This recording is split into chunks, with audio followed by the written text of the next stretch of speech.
Ар бир адамга тагдыр менен кошо өмүрдүн сыйы берилет. Бир адам жашоодо өмүр бою байлык күтүп бактысыз болуп жашаса, кээ бирөөлөр тирүүлүктүн маңызын түшүнүп, убагында напси кулуна айланбай өзүнүн ички дүйнөсүн байытып жашайт. Ички дүйнөсүн жарыткан адам үчүн кандай гана болбосун жашоонун тоскоолдуктары, өмүрдүн кыйынчылыктары аны коркутуп, түмөн ойго түшүрбөйт. Анткени ал ар бир иштин артынан жакшылыкты көрүп, сабырдуулук менен жеңип өтөт. Бүгүнкү бир китептин баяны кемеңгер ойлору менен окурманды жашоону сүйүп жашоого чакырган «Капаланба» аттуу китеп жөнүндө.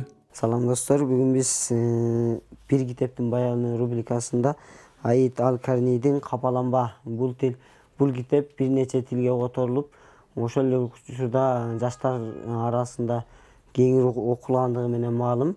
Бул китепте адамдын ниетине жараша иши дагы кошо кете берет. Мисалы, эгерде жакшы ниет кылып, жакшы нерселерди ойлоно турган болсо, Кудай дагы ошонун ниетине жараша, пейилине жараша ырыскы берип, ошонун немесине жараша мүмкүнчүлүк бере тургандыгы белгилүү.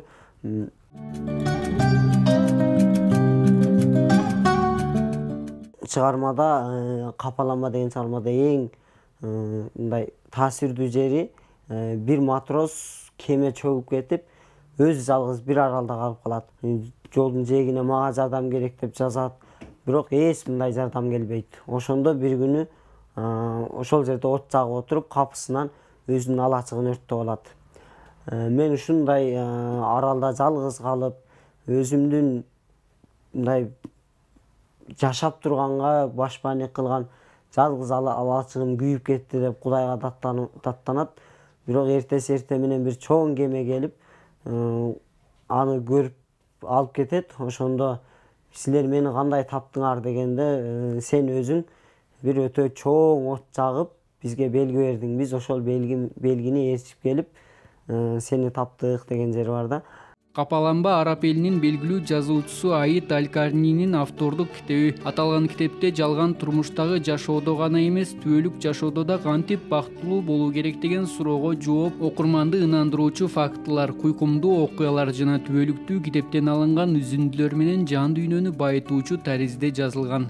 Бир адам сууга чөгүп кетип атып, Кудайдан жардам сурайт экен. Жардам сураса, бир кеме келсе, жок мен Кудайдан жардам алам деп аны куткарабыз десе ынабай коет экен. Экинчи кеме келсе, дагы ынабай коет экен. Анан эми үчүнчү кеме келгенде дагы ынабай коюп, Кудай мага жардам берем дебедиң беле десе, жанатан бери 3 келген кеме ал сага барган жардам эле. Андан пайдалана албай калдың деген ошонусу эң таасирдүү. Жок деп отурсаң, жонсоң деле чыкпайт, бар деп отурсаң, башка жактан деле чыгып калат дегендей, адам өзүнүн бүгүнкү жашап аткан жашоосуна шүгүр кылыш керек.